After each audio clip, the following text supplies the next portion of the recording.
வணக்கம். இது இரவில் கேட்க இனிய தமிழ் கதைகள் பகுதி. இந்த பகுதியில இப்ப நாம கேட்க போற கதை விக்ரமாதித்யன் கதைகள் தான். விக்ரமாதித்ய மகாராஜா மீண்டும் வேதாளத்தை முருங்கை மரம் விட்டு இறக்கி தன் தோள்களில் சுமந்து வந்தார். அப்பொழுது வேதாளம் மற்றும் ஒரு கதையை கூறியது. வேதாளம் விக்ரமாதித்யரிடம், அரசே, நான் சசிப்பிரபை என்ற கதை ஒன்றை கூறுகிறேன். ஆள் மாறாட்டங்கள் நிறைந்த கதை. நீங்கள் இக்கதைக்கு தீர்வு கூறுவீர்கள் என நம்புகிறேன் என்று கூறி கதையை கூற ஆரம்பித்தது. நேபாள நாட்டில் சிவபுரம் என்ற கிராமத்தில் யசகேது என்ற மன்னன் வாழ்ந்து வந்தார். அவரது மனைவி சந்திரபிரபை மற்றும் மகள் சசிப்பிரபை. சசிப்பிரபை மிகவும் அழகு வாய்ந்தவள், ஆனால் பயந்த சுபாவம் உடையவள். ஒரு நாள் அரண்மனை தோட்டத்திற்கு சசிப்பிரபை தன் தோழிகளுடன் விளையாட சென்றிருந்தார். அப்பொழுது அரண்மனை வீதியில் உலா ஒன்று வந்தது. அப்பொழுது ஒரு அரண்மனை கிளி மற்றும் ஒரு பஞ்சவர்ண கிளியை துரத்தி கொண்டு வந்தது. பஞ்சவர்ண கிளி தோட்டத்தில் பறந்து வந்தது. கிளியின் அழகில் மயங்கினாள் சசிப்பிரபை. கிளியை பின்தொடர அது சசிப்பிரபையிடம் பேசத் தொடங்கியது. இளவரசி, தாங்கள் மிகவும் அழகி. நான் உங்களை போன்ற அழகான இளவரசியை கண்டதே இல்லை என்றது. இளவரசி சிரித்து கொண்டே, நீ யார்? ஏன் எங்கள் அரண்மனை கிளி உங்களை விரட்டி வருகிறது என்றார். நான் என் நண்பன் மனசுவாமியுடன் நகர்வலம் வந்தேன். அப்போது அரண்மனை தோட்டத்தில் மனசுவாமி வந்தார். வந்ததும் தன் கிளி ஒரு பெண்ணின் கையில் இருப்பதை கண்டு வியந்தார். சசிப்பிரபை திரும்பி மனசுவாமியை கண்டார். இருவரும் ஒருவரை ஒருவர் கண்ட மாத்திரத்தில் அன்பை பரிமாறிக்கொண்டனர்.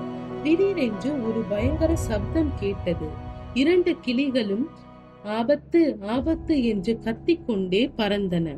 ஒரு யானை மதம் கொண்டு அரண்மனை தோட்டத்தில் நுழைந்தது. அதை கண்டதும் எல்லோரும் சிதறி ஓடினர். சசிப்பிரபை செய்வதறியாது நின்று கொண்டிருந்தார்.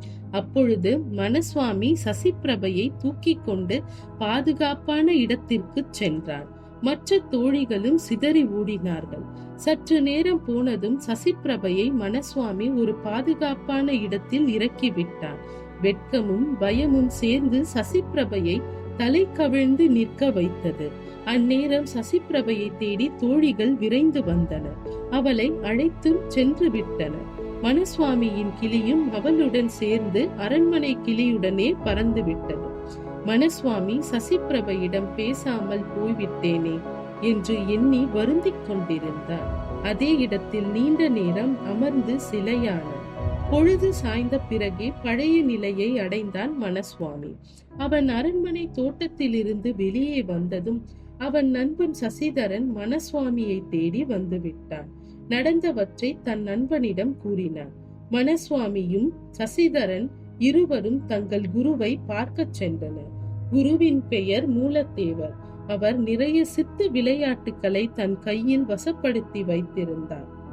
குருவிடம் சென்ற இருவரும் தன் கிளி அரண்மனை தோட்டத்தில் தொலைந்து விட்டது எனவும், அதை கண்டுபிடிக்க நான் அரண்மனைக்குள் செல்ல வேண்டும் என்றும் அதற்கு ஒரு மார்க்கம் கூறும்படியும் கூறினார்கள். மனசுவாமியும் சசிதரனும் கூறுவது பொய் என்று குரு ஞான திருஷ்டியில் அறிந்து கொண்டார். சிரித்து கொண்டே, மூலத்தேவர், சீடர்களே, குருவையே ஏமாற்றப் போகிறீர்களா? வேண்டாம், எனக்கு அனைத்தும் தெரியும். மனசுவாமிக்கு மயக்கம் ஏற்பட்டுள்ளது. மனசுவாமி சசிப்பிரபையை திருமணம் செய்ய முயற்சிக்கிறான். சரி, உன்னுடைய வாழ்க்கைக்கு குறுக்கே நிற்க நான் யார்? உனக்கு நல்ல உபாயம் ஒன்று கூறுகிறேன். ஆனால் சூழ்நிலை வரும்பொழுது நீ உன்னை வெளிப்படுத்தி கொள்ள வேண்டும், அல்லது சசிப்பிரபையை நீ அடைய முடியாது என்றார். ஆனால் அரண்மனைக்குள் சென்று சசிப்பிரபையுடன் நீ பழக வேண்டும் என்றால் நீ பெண்ணுருவம் மட்டுமே எடுக்க வேண்டும். அதற்கான மார்க்கத்தையும் நான் கூறுகிறேன் என்றார் குரு. குரு மனசுவாமிக்கும் சசிதரனுக்கும் 2 தங்க சங்கிலிகளை தந்தார். அந்த சங்கிலியின் பதக்கத்தில் ஒன்று இருந்தது. அது முத்து போல காட்சி தந்தது. மூலத்தேவர் இருவரிடமும், தாங்கள் இந்த தங்க சங்கிலியை கழுத்தில் அணிந்து கொள்ளுங்கள். அணிந்து கொண்டு நீங்கள் எந்த உருவத்தை நினைக்கிறீர்களோ அந்த உருவமாகவே மாறிவிடுவீர்கள் என்றார். முதலில் சசிதரனிடம் நீ உன் மனதில் ஒரு வயதான தாயின் தோற்றத்தை நினைத்துக்கொள் என்றார். சசிதரனும் நினைத்த மாத்திரத்தில் ஒரு பெண்ணாக மாறினார். அடுத்து மனசுவாமியிடம் நீ ஒரு அழகான இளப்பெண்ணாக மாறு என்றார். மனசுவாமியும் அவ்வாறே செய்தார். மூலத்தேவர் வயதான முதியவர் போல் தன் தோற்றத்தை மாற்றிக்கொண்டார். மூவரும் அரண்மனையை அடைந்தனர். அரசரிடம் சென்ற வயதான தம்பதிகள் தன்னிடம் இருந்த ஒரு இளம் பெண்ணை காமித்தனர். அரசே, நானும் என் மனைவியும் என் மகனுக்கு மனம் முடிக்க எங்கள் சொந்தத்தில் உள்ள பெண்ணை இங்கே அழைத்து வந்தோம். ஆனால் வந்த இடத்தில் என் மகன் வேறு எங்கோ சென்று விட்டான். இளம் பெண்ணை ஊரில் எங்கே தனியாக விட்டு என் மகனை தேட செல்வது? நாங்கள் சென்றால்தான் என் மகனையும் தேடி கண்டுபிடிக்க முடியும் என்றார். அரசர் மாறு வேடத்தில் இருந்த மனசுவாமியிடம், பெண்ணே, உன் பெயர் என்ன என்று கேட்டார். மனசுவாமியும் தனக்கு மலர் என்ற பெயரை சூட்டிக் கொண்டார். உடனே மூலத்தேவர், தாங்கள் தான் எங்கள் மருமகளுக்கு அடைக்கலம் தர வேண்டும். உங்கள் பாதுகாப்பில் இருந்தால்தான் நாங்கள் நிம்மதியுடன் என் மகனை தேட முடியும் என்றார். அரசரும் நிலைமையை உணர்ந்து கொண்டார். நீங்கள் வரும் வரை உங்கள் மருமகள் எங்கள் அரண்மனை அந்தப்புரத்தில் பாதுகாப்பாக இருப்பாள். பயமின்றி உங்கள் மகனை தேடிச் செல்லுங்கள் என்றார். வணக்கம் கூறிவிட்டு முதியவர்கள் இருவரும் வெளியே நடக்க ஆரம்பித்தனர். மலர் அரண்மனை காவலர்கள் மூலம் அந்தப்புரம் அழைத்து செல்லப்பட்டார். மாறு வேடத்தில் இருந்த மூலத்தேவரும் சசிதரனும் வந்த வேலை சிறப்பாக முடிந்தது. நாம் சென்று நம் வேலையை பார்ப்போம் என்று சென்று விட்டனர். இளவரசியின் அந்தப்புரத்திற்குள் மலர் நுழைந்ததும் மனசுவாமியின் பஞ்சவர்ண கிளி வந்திருப்பது மலர் அல்ல, மனசுவாமி என்று புரிந்து கொண்டு உடனே அவளின் தோள் மீது வந்து அமர்ந்தது. அதை கண்ட சசிப்பிரபை, பரவாயில்லையே மலர், உன்னை இந்த கிளிக்கு மிகவும் பிடித்து போய்விட்டது என்றார். மலர் இளவரசியிடமும் மற்ற தோழிகளிடமும் சகலமாக பேசினார். அனைவரும் மலரை தோழியாக ஏற்றுக்கொண்டனர். ஆனால் கிளிக்கு மலர்தான் மனசுவாமி என்று புரிந்துவிட்டது. மாலை வேளையில் இளவரசியும் மலரும் அரண்மனையில் இருந்த தோழிகளும் கிளிகளும் அரண்மனை தோட்டத்திற்கு சென்றனர். அப்போது மனசுவாமியை பார்த்த இடத்தில் சசிப்பிரபை சற்று தயங்கி நின்றார். அதை மனசுவாமி அறிந்து கொண்டார். என்ன இளவரசி, தயங்கி நிற்கிறீர்கள் என்றார். இளவரசி மலரிடம், நான் இந்த இடத்தில்தான் ஒரு வாலிபனை கண்டேன். அவன் என்னை பாதுகாப்பாக காப்பாற்றினான். அவனுக்கு ஒரு நன்றி கூற முடியவில்லை. அவன் யார் என்றும் தெரியவில்லை. அரண்மனையில் இதை நான் யாரிடம் சொன்னாலும் அவர்களுக்கு புரியாது. நண்பன், பகைவன் என்று யார் அவன் என்றே தெரியாதவன், முன்பின் அல்லாத ஒருவன், அடையாளமும் தெரியாதவனை எப்படி நான் அரண்மனையில் சென்று விவரிப்பேன் என்றாள். அவன் பால் உனக்கு எந்த அபிப்பிராயமும் இல்லையா என்று மாறு வேடத்தில் இருந்த மனசுவாமி இளவரசியை திருகினார். இளவரசியால் ஒரு கட்டத்தில் மனதில் இருப்பதை மறைக்க முடியவில்லை. அவரை கண்டதும் அவர் மீது அன்பு வந்தது. ஆனால் அது எப்படிப்பட்ட அன்பு என்று என்னால் சொல்ல முடியவில்லை என்றார். உடனே கிளி குறுக்கிட்டது. பொய், இளவரசிக்கு அவன் மேல் காதல் உண்டாயிற்று. ஆனால் அவர்கள் மறக்கிறார்கள். அவனின் நினைவால் வாடுகிறார்கள். அவன் என் நண்பன் தான் என்றது கிளி. மலர், இளவரசி, உன் வாயால் உண்மையை கூறுங்கள். அவன் மேல் அன்பு கொண்டிருக்கிறீர்களா என்றார். ஏனென்றால் மனசுவாமிக்கு இளவரசியின் வாயிலிருந்து உண்மையை கேட்க வேண்டும் என்று ஆசை. இளவரசி, சரி, உங்கள் இருவருக்கும் நான் ஏன் கூற வேண்டும்? அந்த வாலிபனே நேரில் வரட்டும், நான் கூறுகிறேன் என்றார். கிளி சட்டென்று அந்த வாலிபன் ஏற்கனவே வந்துவிட்டான் என்றது. உடனே மாறு வேடத்தில் இருந்த மலர் தன் கழுத்தில் இருந்த தங்கு சங்கிலியை பயன்படுத்தி மனசுவாமியின் உருவத்திற்கு வந்தார். அதை கண்டு அதிர்ச்சியில் உருகி நின்றாள் இளவரசி. செய்வதறியாமல் மனசுவாமியையே பார்த்து கொண்டிருந்தாள். இளவரசி, உனக்காகவே நான் மலராக உருமாறி வந்தேன் என்றார். இளவரசி அமைதியுடன் நின்றாள். தன் வெட்கத்தையும் விட்டு நன்றியையும் தன் அன்பையும் மனசுவாமியிடம் வெளிப்படுத்தினார். மனசுவாமி, நிச்சயம் ஒரு நாள் உன் தந்தை தாயின் சம்மதத்தோடு உன்னை மணப்பேன் என்றார். தன் உருவை பழையபடி மலராக மாற்றிக்கொண்டான் மனசுவாமி. இருவரும் சுதந்திரமாக தோழிகளாகவே நீண்ட நாட்கள் மகிழ்ச்சியாக தங்கள் காலத்தை கழித்தனர். அப்போது ஒரு நாள் மந்திரியின் மகனுக்கும் அடுத்த நாட்டின் மந்திரியின் மகளுக்கும் திருமண ஏற்பாடுகள் நடந்தது. திருமணம் முடிந்து வந்த தம்பதிகளுக்கு வரவேற்பு நிகழ்ச்சி அரண்மனையில் ஏற்பாடு செய்யப்பட்டது. வரவேற்பு நிகழ்ச்சியில் மணமக்களை மகிழ்விப்பதற்காக சசிபிரபையும் மலரும் நடனமாடினர்.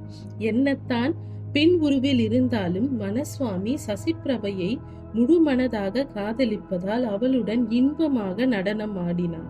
இந்த உருவத்தை பார்த்த நம் மந்திரியின் மகனுக்கு மலர் மீது காதல் உண்டாயிற்று. எவ்வளவு காதலுடன் ஆடுகிறாள் இந்த பெண், இவள் எனக்கு காதலியாக இருக்க வேண்டும் என்று எண்ணி தன் தந்தையை அழைத்து, மணமகன் எனக்கு இந்த பெண் வேண்டும் என்றான். மந்திரியும் அதிர்ச்சி அடைந்தார். புது பத்தினியான பட்டாம்பிகையும் அதிர்ச்சியில் உடைந்தார். இன்றுதான் நமக்கு திருமணம் நடைபெற்றது, அதற்குள் இன்னொரு பெண்ணை மணக்க விரும்புகிறீர்கள் என்று உங்கள் வாயால் கூறுகிறீர்களே, நியாயமா என்று கேட்டாள் பட்டாம்பிகை. ஆனால் மந்திரி மகனுக்கு மலர் மீது உள்ள மோகமே பெரியதாக தெரிந்தது. கவலை அடைந்த அவள் அவ்விடம் விட்டு நீங்கி அந்தப்புரத்திற்கு சென்று விட்டாள். மந்திரியும் தன் மகனை சமாதானம் செய்ய எவ்வளவோ முயற்சி செய்தார். மகன் விடாப்படியாக எனக்கு மலர் வேண்டும் என்று ஒற்றை காலில் நின்று கொண்டிருந்தார். தகவல் அரசருக்கு தெரிவிக்கப்பட்டது. அரசர் கோபத்துடன் மந்திரி மகனை சந்திக்க வந்தார். அவள் இன்னொருவருக்காக நிச்சயிக்கப்பட்ட பெண், நிச்சயம் இதற்கு நான் சம்மதிக்க மாட்டேன் என்றார். ஆனால் மந்திரி மகனோ, மலர் இல்லை என்றால் நான் துறவரம் செல்வேன், உங்களுக்கு புரியவில்லையா என் நிலை என்று அழுது கதறினான். அது மட்டுமல்ல, மந்திரியும் நன்னடத்தையுடையவர். அரசரும் மந்திரிக்கு நிறைய கடமைப்பட்டுள்ளார். மனதை சமாதானம் செய்து கொண்டு, சரி, மலரை உனக்கு திருமணம் செய்விக்கிறேன், இச்செய்தியை மலரிடம் கூற வேண்டும், மலரை அழைத்து வாருங்கள் என்றார். அரசரும் மந்திரியும் மந்திரி மகனும் இருக்கும் இடத்திற்கு மலர் வரவழைக்கப்பட்டார். நடந்த அனைத்தும் மலரிடம் கூறப்பட்டது. மலருக்கு அதிர்ச்சி. ஏனென்றால் மலர் ரூபத்தில்தான் பெண், உண்மையில் அவள் ஒரு ஆண். மனசுவாமியே மலர். எப்படி ஒரு ஆண் இன்னொரு ஆணை மணப்பது?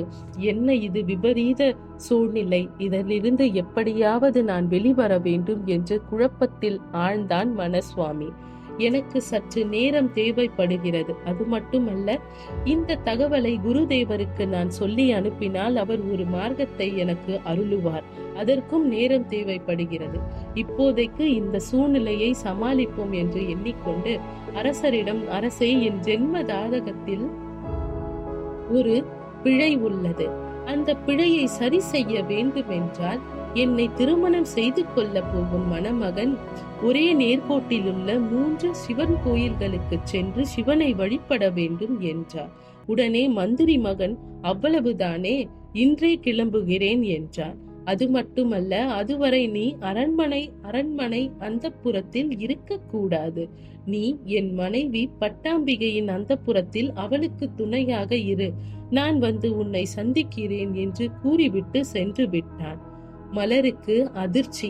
எந்த சூழ்நிலையில் மாட்டிக்கொண்டோம் என்று என்பதற்குள் அரண்மனை பாதுகாவலர்கள் வந்து மலரை அவ்விடம் இருந்து அழைத்து சென்று பட்டாம்பிகையின் அந்தப்புரத்திற்கு கொண்டு விட்டனர்.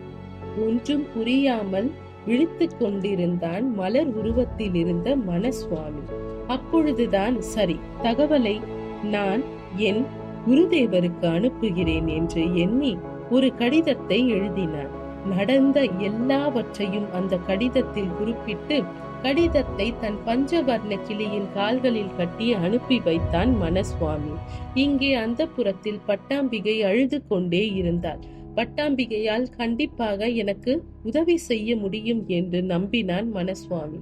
மனசுவாமி தங்கச் சங்கிலியை பயன்படுத்தி ஒரு கிளி ரூபத்திற்கு மாறினான்.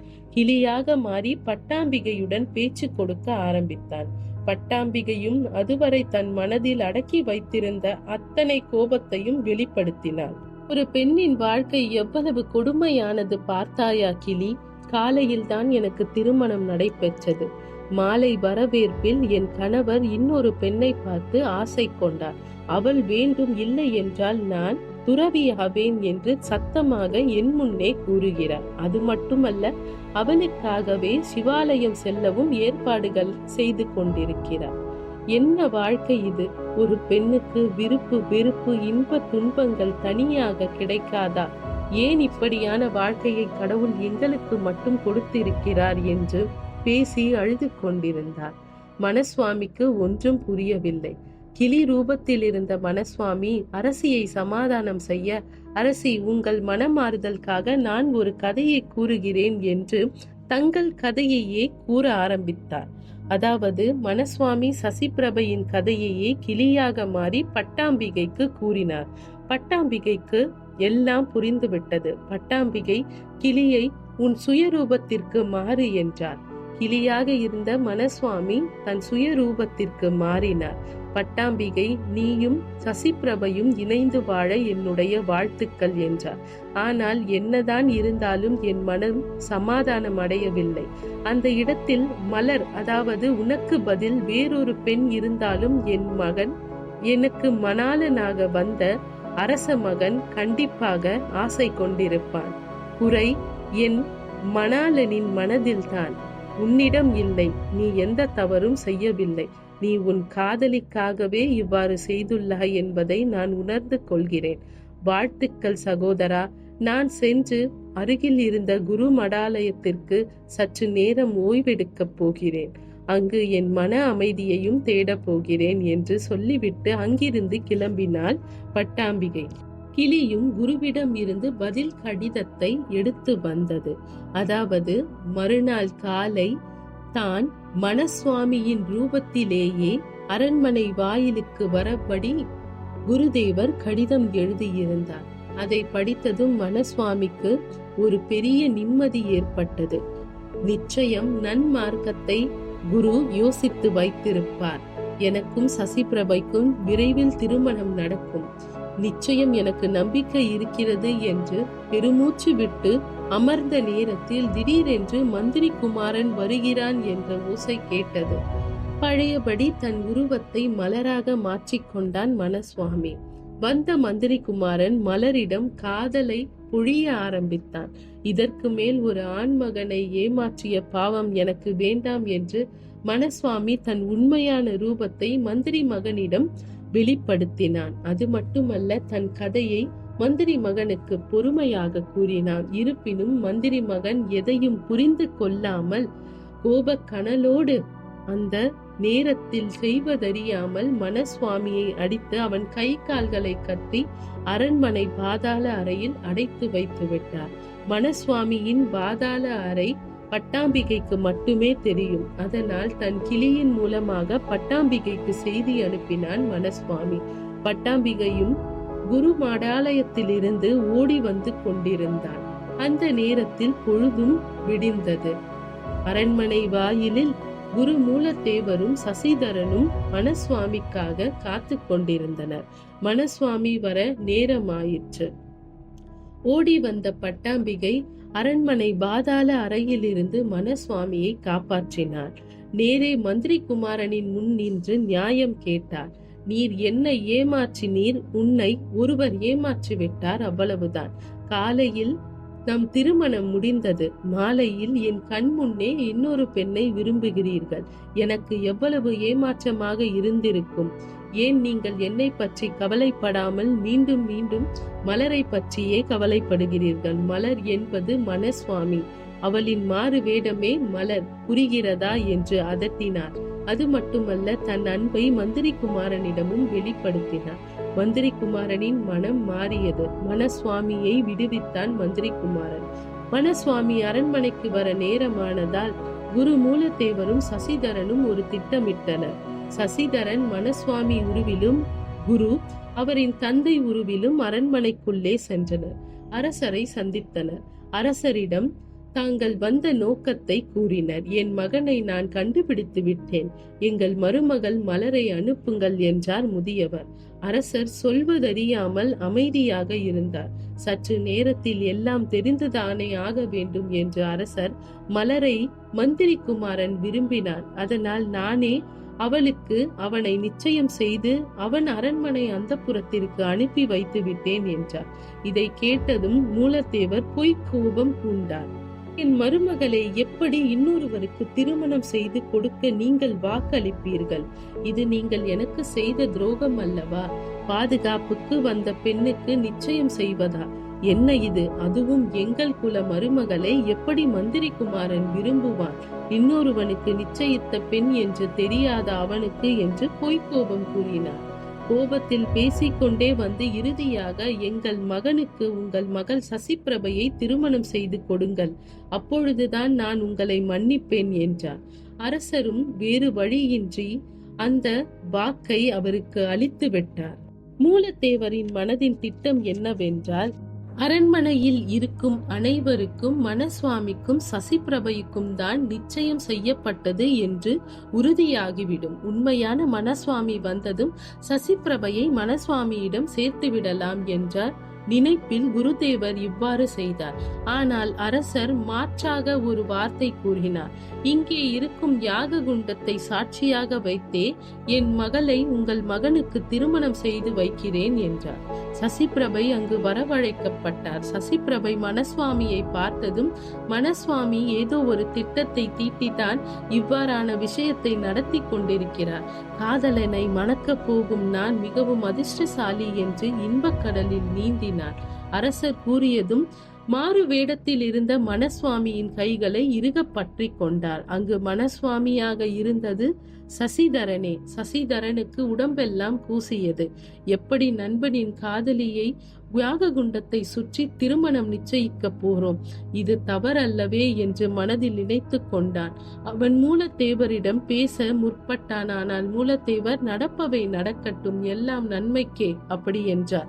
உடனே சசிதரன், அதாவது மனசுவாமியின் உருவில் இருந்த சசிதரனும் சசிப்பிரபையும் அந்த யாக குண்டத்தை 3 முறை சுற்றி வந்து திருமணத்தை உறுதி செய்து கொண்டனர். சசிப்பிரபை சொர்க்கத்தில் மிதந்தார். அங்குள்ள அனைவரும் அவர்களை வாழ்த்தினர். அந்த நேரத்தில் உண்மையான மனசுவாமி அரண்மனைக்குள் நுழைந்தார். அங்கிருந்த அனைவருக்கும் அதிர்ச்சி. 2 மனசுவாமி, ஒரே ரூபத்தில் 2 பேர். நடந்தவை எது என்றும் இவர்கள் யார் என்றும் யாருக்கும் புரியாமல் அனைவரும் குழப்பத்தில் இருந்தனர். அந்த நேரத்தில் மூலத்தேவர், இதற்கு மேல் நாம் அமைதியாக இருந்தால் சரிவராது என்று தன் வேடத்தை கலைத்து கொண்டு எல்லா கதைகளையும் அரசரின் முன் தெரிவித்தார். அரசருக்கு கோபம் கொப்பளித்தது. என்ன, ஒரு சாதாரண வாலிபன் இப்படிப்பட்ட திட்டங்களை தீட்டி அரண்மனைக்குள் வந்து என் மகளுடனே தோழியாக அந்தப்புறத்தில் இருந்து பெண் ரூபத்தில் மந்திரி மகனையும் ஏமாற்றி விட்டு இவ்வளவு காரியத்தையும் செய்துள்ளானா என்றார். இங்கு அனைவரும் கோபத்தில் கொப்பளிக்க, சசிப்பிரபை மட்டும் தான் மணந்த மணாளனின் கையை இறுக பிடித்து கொண்டார். அது உண்மையான மனசுவாமி இல்லை, சசிதரன் என்று இறுதியில் கூறினார் குரு. சசிப்பிரபைக்கு ஒன்றுமே புரியவில்லை. உடனே உண்மையான மனசுவாமி, சசிப்பிரபை குழப்பம் கொள்ள வேண்டாம், என் நண்பன் எனக்காகவே உன்னை திருமணம் செய்திருக்கிறான். நிச்சயம் அவன் உனக்கான வாழ்க்கையை உனக்கே திருப்பி தந்து விடுவான். உன்னை சொந்தம் கொண்டாட மாட்டான். எனக்கு உன்னை விட்டு தருவான் என்றான். சசிப்பிரபையை மறந்த சசிதரன், ஆம் இளவரசி, நான் என் நண்பனுக்காகவே உங்களை திருமணம் செய்தேன். இந்த யாக குண்டத்தை 3 முறை சுற்றி வலம் வந்தேனே தவிர நீங்கள் விரும்பியது மனசுவாமியின் தோற்றத்தை தான். மணந்ததும் மனசுவாமியின் தோற்றத்தை தான். பிறகு எதற்காக குழப்பத்தில் இருக்கிறீர்கள்? நீங்கள் மனசுவாமியுடன் நிச்சயம் வாழுங்கள் என்றார். அப்படி கூறியும் சசிப்பிரபை சசிதரனின் கையை விடவில்லை. அனைவருக்கும் குழப்பம் ஏற்பட்டது. இவ்வாறாக இக்கதையை கூறி வந்த வேதாளம் விக்ரமாதித்ய மகாராஜாவிடம், மகாராஜரே, நீங்கள் கூறுங்கள், இப்பொழுது சசிதரனை அல்லது மனசுவாமியை இருவரில் யாரை இளவரசி மணமகனாக ஏற்றுக்கொள்வார்? உருவத்தில் மனசுவாமியாக இருந்தாலும் உண்மையான ரூபம் சசிதரனுடையது. இளவரசி மணமகனாக சசிதரனை ஏற்பாளா அல்லது தோற்றத்தில் இருந்த மனசுவாமியையே ஏற்பாளா என்று கேட்டார். உடனே விக்ரமாதித்ய மகாராஜா, சசிபிரபை ஒரு இளவரசி, அவளுக்கு நியாய தர்மங்கள் நன்றாக தெரியும். அது மட்டுமல்ல, பத்தினி முறைப்படி சசிபிரபை தன் தந்தை தாயால் அக்னி சாட்சியாக உண்மையான ரூபத்தில் இருந்த சசிதரனுக்கே தாராவாத்து கொடுக்கப்படுகிறார். அதனால் நிச்சயம் இளவரசி சசிதரனையே தன் மணமகனாக ஏற்பார். மனசுவாமி தோற்றத்தில் ஒருவராக இருந்தாலும் தோற்றம் எப்பொழுதும் காதலுக்குத்தான் உதவும். ஆனால் திருமணமான பெண் நிச்சயம் அக்னி குண்டத்தை வலம் வந்த ஆணின் கையையே பற்றி கொண்டு வாழ்நாள் முழுவதும் வாழ நினைப்பாள். நிச்சயம் சசிபிரபை சசிதரனையே மணமகனாக ஏற்றுக்கொண்டிருப்பார், எனக்கு தெரியும் என்றார் விக்ரமாதித்யன். இதை கேட்டதும் வேதாளம், சபாஷ் அரசே, தாங்கள் மீண்டும் மீண்டும் என்னை ஆச்சரியத்தில் ஆழ்த்துகிறீர்கள். ஆண் தர்மம் மட்டுமல்ல, பெண் தர்மமும் உங்களுக்கு நன்கு தெரிந்துள்ளது என்று கூறிவிட்டு விசுக்கென பறந்து மீண்டும் முருங்கை மரத்தை அடைந்தது. அரசர் மீண்டும் முருங்கை மரத்திலிருந்து வேதாளத்தை இறக்கி அழைத்து வருவார். வேதாளமும் நமக்கான அடுத்த கதையை கூறும். நான் அந்த கதையை உங்களுக்கு அடுத்த வீடியோவில் கூறுகிறேன். அதுவரைக்கும் எல்லாத்தையும் மறந்துட்டு நிம்மதியா தூங்க போகும். அனைவருக்கும் இனிய இரவு வணக்கம். நன்றி.